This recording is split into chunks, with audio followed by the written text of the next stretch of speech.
안녕하십니까? 안녕하십니까? CJ부동산 크리스. 조슈아입니다. 네. 자, 오늘은 저희가 저번에 부연 설명을 드리고자 했던 First Home 바이어들을 위한 어떤 특집으로 좀 마련해 봤는데요. 네. First Home Owner Grant, First Home Concession, 그 다음에 Help to Buy라는 것을 설명을 드리도록 하겠습니다. 네. 첫 번째로 First Home Owner Grant, 대표님, 그게 무엇인가요? 사실 퍼스트 오너 그랜트는 호주 첫집 구매자들한테 네. 가장 큰 정부의 혜택 중에 하나죠. 네네네. 네, 이제 3만 불에 대한 혜택을 주는 건데 여러 가지 조건은 있지만 네. 그래도 퍼스트 홈 바이어라면 퍼스트 홈 바이어 퍼스트 홈 오너 그랜트는 꼭 받아보고 싶다. 네네. 근데 가장 큰 조건 중에 하나가 일단 대상 조건, 영주권자까지 다 돼요. 네. 다 되고 주택 가격에 제한이 있어요. 얼마 정도 되나요? 75만 불 이하. 아, 70만 원 이하. 그것도 새 집만. 아, 세 집만요. 플러스 1년 거주 의무. 아, 조건들이 꽤 있네요. 네, 1년 거주. 그냥 막 주진 않습니다. 네. 그렇다 보니까 사실 퍼스트 홈 오너 그랜트를 받으려는 첫집 구매자분들이 저희도 많이 상담을 드리는데 네. 브리즈번 시티 카운슬에서 새 집의 실시원물이 이제 쉽지 않아요. 타운하우스도 쉽지 않아요. 네. 그래서 이제 어디 쪽으로 하시면 로건 쪽으로 쭉 가십니다. 네. 가셔서 이제 찾아보시면 뭐 야라비바도 있고 뭐 플래그스톤도 있고 파크리치도 있고 여러 군데 땅 사이도 이제 최근에 400스퀘어가 아닌 300 거의 뭐 스퀘어. 300스퀘어 왔다 갔다 그 정도의 아주 작은 사이즈로 이제 75만 불이 형성이 됩니다. 새 집. 네네. 형성이 됩니다. 근데 문제는 거주를 1년을 해야 되는데 본인 직장이 예를 들어서 브리즈번 시티 쪽에 있거나 그렇다면 그렇죠. 네네. 야 사실 이게 거주가 만만치 않아요. 그렇죠. 네, 그래서 조금 포기하신 분도 좀 계시고 그렇긴 했습니다. 하여튼 어쨌든 간에 3만 불 퍼스트 홈 바이어 그랜트는 3만 불의 혜택이 있고 새 집이어야 되고 75만 불 이하 그다음에 영주권자까지 다 해당이 되고 네. 또 한 가지는 1년 거주 의무가 있다. 네. 네. 이게 이제 메인 키가 되겠습니다. 네. 네. 그리고 이제 궁금한 게 있는데요. 네. 예를 들어 보통 부부분들이 이렇게 하시면은 이렇게 1인당으로 주는 건가요? 아니면은 뭐 가정 단위로 주는 건가요? 이게 초기 때는 네네. 각각 가능했었어요. 네네네. 나도 퍼스트 홈 바이어, 우리 와이프도 퍼스트 홈 바이어. 네. 그래갖고 3만 불, 3만 불 이렇게 트라이 해갖고 좀 되신 분도 있었는데 그게 이제 문제가 좀 됐어요. 패밀리인데 하나의 경제 공동체인데 네. 그게 되냐? 그래서 이제 합리적이지 않다. 그래서 요즘에는 이제 부부 같은 경우는 한 번만. 아, 네. 네. 인본주의가 잘 발달한 나라에서 개인주의 잘 발달했는데 좀 그런 부분은 아쉽습니다. 네, 합리적인 그 결정이라고 보여집니다. 네네. 또 한 가지가 이제 제가 말씀드리고 싶었던 게 퍼스트 홈 오너 그랜트 3만 불 언제 지급하느냐? 그렇죠. 네. 네.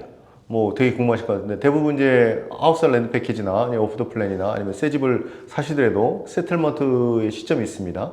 세틀먼트 시점에 신청하면 2주에서 4주 사이에 이제 입금이 되는데 론이 있는 경우에는 론에서 자동 차감이 되고 은행 조직에서 네네. 론이 없는 경우도 있을 수 있죠. 뭐 그렇죠. 언제 네. 캐시로 사시는 분도 있으니까 그분들은 그 해당 계좌로 이제 입금이 되는 현금 지급이 되는 그런 케이스라고 보시면 되고 요 퍼스트 홈 오너 그랜트는 생애 한 번 이렇게 받을 수 있습니다. 알겠습니다. 네. 자, 그럼 First Home Owner Grant는 어떻게 어플라이를 할 수 있습니까? 여러 가지 이제 두 가지 케이스가 있는데 네. 아까 얘기했듯이 새 집을 직접 짓는 경우가 있잖아요. 네네. 이제 요거 같은 경우는 하우스 랜드 패키지나 오프 더 플랜 같은 경우는 빌더 쪽에서 이제 은행하고 그건 다 론 관계에 엮이기 때문에 신규 분양될 경우에는 이제 분양 대금에서 자동 차감 네. 내는 경우가 있고 네. 아까 얘기했듯이 제가 이제 신청해서 받고 싶다 그러면 네. 별도 자기가 개인 신청을 해서 3만 불을 이제 현금 입금받는 그런 케이스가 되어 있습니다. 자, 그 다음 First Home 바이어들을 위한 두 번째 혜택, First Home Concession이라는 것이 있는데 이거는 또 어떤 혜택인가요?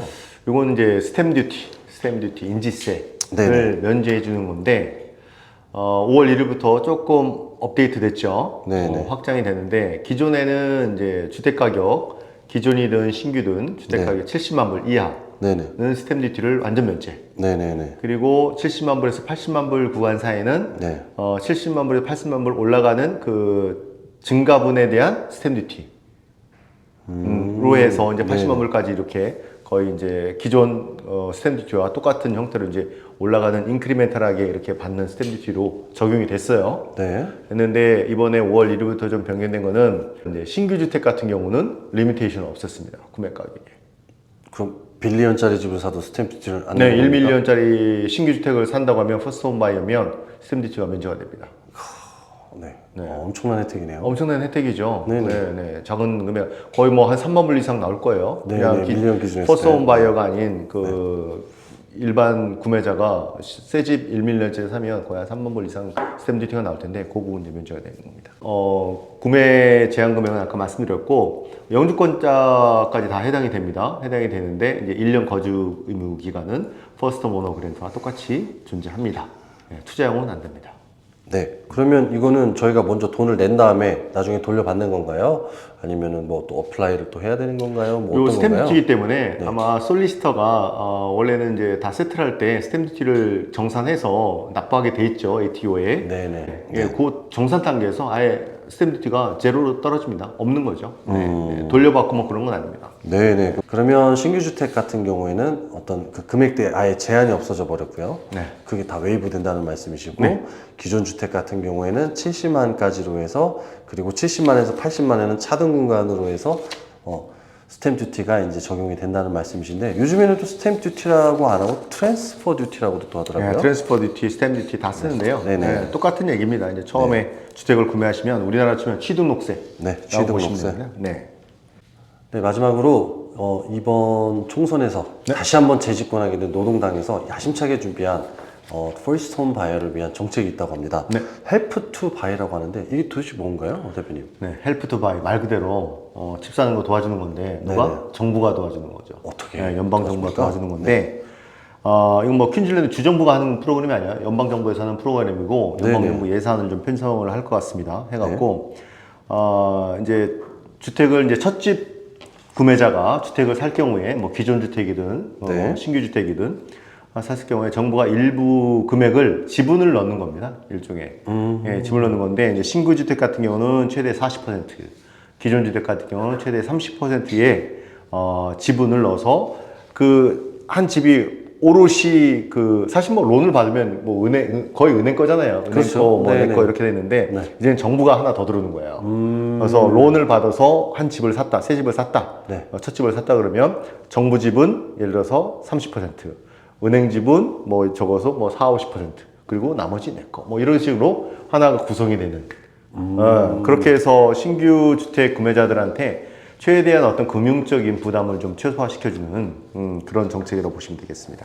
네, 아직까지는 조금 아리송달송한데 좀 더 알아보도록 하겠습니다. 네. 대략적으로 언제쯤 시행될 예정인가요? 근데 정책 설계는 다 됐고 늦어도 하반기 중 아마 연말 전에는 이제 시행이 이제 본격화될 것으로 좀 예상되고 있습니다. 네. 저희가 촉각을 곤두세우고 좀 지켜보고 있고 이걸 왜 지켜보고 있냐면 이게 정부 예산이다 보니까 네.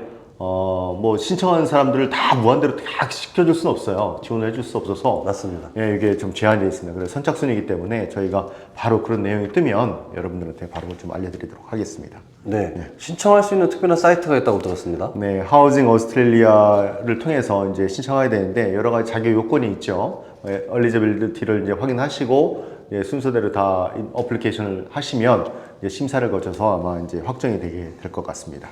네, 그러면 그 엘리지빌리티를 말씀하셨는데 특별한 신청 자격 요건들이 있다고 들었습니다. 네, 가장 중요한 게 이게 사실은 퍼스트홈 오너 그랜트나 퍼스트홈 컨세션 이런 거 같은 경우는 영주권자 다 됐거든요. 네. 근데 요 헬프 투 바이 프로그램은 시민권자만 될 수 있습니다. 그래서 이게 어떻게 보면 가장 큰 크라이테리어 중에 좀 상위 단계라서 영주권자이신 분들, 퍼스트홈 바이어 분들한테는 조금 아쉽죠. 네, 아쉽지만 혹여나 이제 자녀들이 여기서 태어나서 시민권으로 태어나서 이제 새로 사회에 첫 발을 내딛는 그런 자녀분들이 이제 주택을 구매해야 된다라고 고민을 했을 때는 상당히 좀 도움이 되는 프로그램이 될 것 같습니다. 네. 네, 그러면 특별히 또 소득 구간이 정해져 있다고 들었습니다. 네. 소득 구간은 이제 개인 소득을 할 경우는 10만 불 이하. 네. 그다음에 부부 합산 소득 구간으로 하면 16만 불까지 이렇게 되어 있습니다. 네. 네, 그리고 앞서 저희가 설명드렸던 퍼스트 오너 그랜트라든지 퍼스트 홈 컨세션과 같이 12개월 거주를 하셔야 되고요. 당연히 네. 자가로 하셔야 되고요. 맞습니다. 네. 그 다음에 이 주택 가격에 대한 어떤 지역적인 제한이 있다고 들었습니다. 네네. 이게 사실은 뭐 고가의 주택까지 다 지원을 해줄 수 있는 거는 큰 의미가 없을 것 같고 네. 첫집 구매자들에 대한 혜택이기 때문에 네. 브리즈번과 브리즈번 인근 지역까지는 이제 1밀리언 이하 주택에 해당이 되고 그 외 퀸즐랜드 지역은 70만 불까지 이제 혜택이 됩니다. 네. 그리고 저희들이 이제 기본적으로 당연히 보증금이라는 걸 내야 되지 않습니까? 네. 디파짓을 해야 되는데 좀 약간 구간별 차이가 있다고 들었습니다만 네, 5% 맞습니다. 2% 이렇게 있는데 뭐 어떤 차이가 있습니까? 이제 예전에 대표적으로 저희가 이제 집을 구매하시는 분들이 LMI라는 게 모기지 인슈런스인데 네네네. 그게 20%가 이제 기준점이었습니다. 그래서 네. 대부분 론을 쓰시는 분들이 80대 20 해갖고 80%론 받고 최소 20%는 네. 본인 디파짓을 냈는데 그 다음에 나왔던 게 디파짓을 최소화 시켜줬던 게 퍼스트 홈 디파짓 스킴, 퍼스트 홈 디파짓 스킴에서 5%까지 LMI 면제 구간을 설정해 주는 걸 했었고 요제도 헬프 투 바이는 그보다 더 낮아져요. 2%까지 LMI를 면제해 줍니다. 네네. 네. 최소 자기 디파짓 구간이 2%이기 때문에 1밀리언짜리를 구매하셔도 자기의 어떤 캐시 디파짓은 2만 불. 뭐 여러 가지 좀 수수료는 좀 있겠지만 하여튼 디파짓 개념으로만 2만 불만 있으면 설계를 해볼 수 있다라는 큰 장점을 갖고 있습니다. 정말 획기적인 소식이 아닐 수가 없습니다. 네. 그러면 이제 궁금한 것이 뭐 정부에서 40% 새집에 대해서 그리고 이기스팅 하우스는 30%를 빌려준다고 했는데요. 네. 상환을 어떻게 해야 됩니까? 네. 그렇죠. 이제 언젠가는 상환을 해야 되는데 네네. 일시 상환도 할 수 있어요. 중간에 본인이 하다가 있어요. 근데 사실 그렇게까지 하기는 좀 어려운 사람들이 지금 대부분일 것 같고, 네. 요 집을 대부분의 뭐 론 상환도 그렇듯이 어느 정도 이제 밸류가 좀 오르고 아니면 이제 포트폴리오를 바꿀 때 집을 좀 이사 가고 싶을 때 이제 판매하게 되는데 판매를 하면서 그 판매 금액에 정부 지분이 나가게 됩니다. 물론 뭐 남은 론도 이제 은행으로 들어가게 되고 나머지 부분을 자기가 이제 캐피탈 게인으로 가질 수 있고 다시 돌려받게 되는데 그런데 이제 여기서 중요한 건 뭐 예를 들어서 1밀리언짜리 주택을 구매해서 네네. 판매를 했는 시점에 네. 그래서 1.5밀리언이 됐어요. 네네. 50%가 올랐지 않습니까? 예, 예. 그러면 정부한테는 빌린 돈은 나는 예를 들어서 30만 불만 빌렸다고 치죠. 네, 밀리언이라는 기준에. 네, 30만 불만 빌렸는데 그럼 30만 불만 갚으면 되느냐? 그건 아니고 올라간 수익 구간에서도 똑같이 지분 배분을 해서 그만큼의 30만 불 플러스 올라간 수익 구조에서의 그 30% 지분 같이 상환해야 됩니다. 아, 정부가 그냥 주진 않는군요. 그렇죠. 네. 정부도 뭐 사실은 그렇게 하게 되면 어떻게 보면 좀 그것도 형평성 문제일 것 같아요. 네, 맞습니다. 네. 어쨌든 이렇게 함으로 인해서 퍼스트 홈 바이어 분들에게 접근성을 상당히 높여주는 아주 좋은 정책으로 보여지는데요. 아무튼 기대가 됩니다. 그래서 이를 위해서 뭐 예를 들어 영주권자이신 분들은 시민권을 한번 준비해 보시는 계획까지도 해보시면 어떠실까 그렇죠. 한번 생각을 해보면서요. 저희가 이제 한번 예를 들어서 설명을 드리면 좀 더 이해가 쉬우실 것 같아서 말씀을 드리는데 이 세 가지를 많이 모두 받으실 수 있는 분이 뭐 제가 이제 미리 설명드렸던 것처럼 소득 구간도 맞고 시민권자이시고 또 이제 주택 구매에 대한 어떤 그런 그 제한적인 요소를 따졌을 때 현실적으로 브리즈번 내부에서는 아파트를 제외하고는 신규 주택으로 좀 구매하시기 어려우니까 그러니까 로간 쪽 외곽 쪽에서 75만 신규 주택을 호주 시민권자가 구매하시면은 이 세 가지 다 혜택을 받으실 수 있거든요. 그럼 저희가 어느 정도까지 혜택을 받으실 수 있는가요? 자, 그러면 이제 아까 조시아 대표님이 예시를 드렸다시피 75만 불의 새 집을 구매하는 호주 시민권자라는 경우에 이 세 가지를 다 콤비네이션하면 얼마만한 혜택이 좀 돌아올까? 저희가 살짝 계산해봤으면 여기서 띄워드리고 있는데 네. 첫 번째, 본인이 초기에 넣어야 될 캐시를 최소화하고 싶다 그러면 아까 2%까지 가능하다고 그랬어요. LMA 없이. 네. 그러면은 75만 불의 2%면 15,000불. 네, 디파짓 설정이 가능하죠.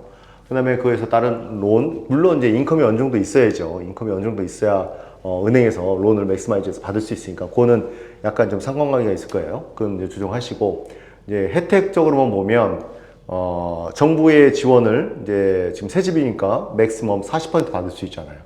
이런 거죠. 70만 불에 40%는 얼마입니까, 조세님? 빨리. 30만 불. 네. 역시 빠르십니다.